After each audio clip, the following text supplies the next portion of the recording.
مساكم الله بالخير حبايبي، شلونكم؟ عساكم بمليون خير. اليوم جبت لكم أكلة تراثية. هذه المرقة، مرقة القاورمة حسب ما احنا نسميها ببيت أهلي. أمي الله يرحمها كانت تسوي لنا إياها، كلش أحبها وكلش كلش أموت عليها يعني. فإن شاء الله أشارككم الوصفة.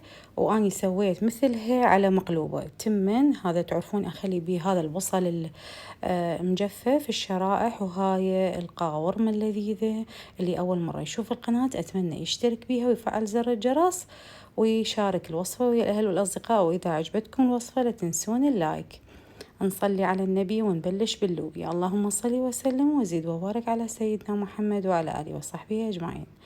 أني أحسن طريقة أشوفها التقليم اللوبيا إنه أصفطهم هالشكل. طبعا أنا مو دا أعلمكم، بس مجرد إنه دا أشارككم بطريقتي.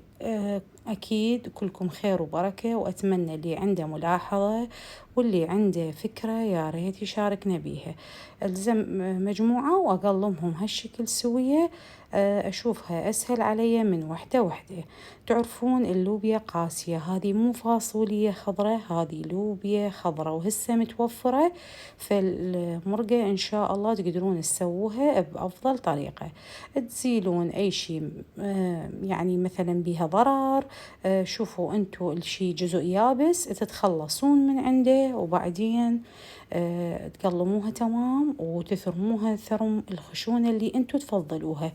يعني بصراحة هي كل ما ناعمة كل ما أفضل، لكن بهاي الوصفة لازم اللوبيا خضرة ونبعة وتازة وما بيها حب قوي أو حب كبار، لازم هيك تكون نبعة وتازة وحبوبها كلش ناعمة. هاي ثرمتها وراح أبلش أسوي المرقة. أول شي أني زيت وبصل. أني حركبها على دجاج، صدور دجاج.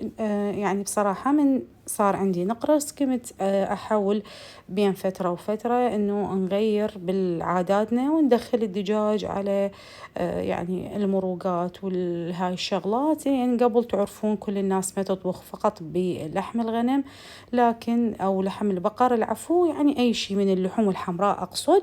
لكن هسه نقدر نسوي بلحم الدجاج كل شيء. فحمست شوية الدجاج وخليت اللوبيا وشوية قلبتها وخليت لها مي مغلي. طبعا اللوبيا مو مثل الفاصوليا. الفاصوليا ممكن إذا تقليبة تقليبتين أكمخ الجدر تستوي، لكن اللوبيا لا، تحب طبخ. فهالشكل راح أسلقها تمام، لأنه قوية وسرتة، تحب طبخ.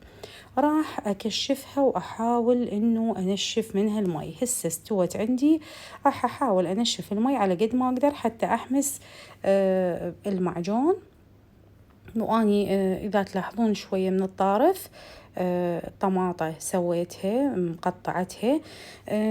أريد أسألكم، هل عجبكم إنه هذا الفيديو اللي هيك يصير طولي مو بالعرض، لو أرجع على ذاك اللي بالعرض؟ فيعني كتبوا لي بالتعليقات يا هو أفضل لكم وأريح لكم لعينكم. هاي معجون طماطة، وراح أضيف بعد معجون فلفل بارد، تعرفوني أني أضيفه بالمرق.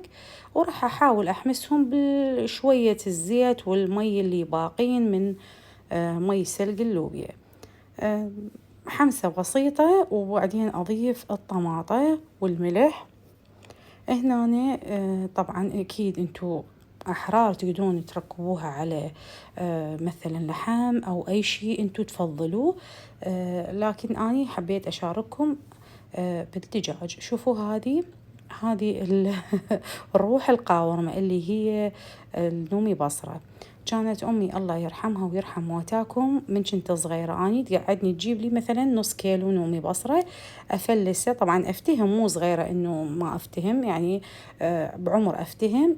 أفلسه وأطلع النومة من عنده وأترسلها شيشة.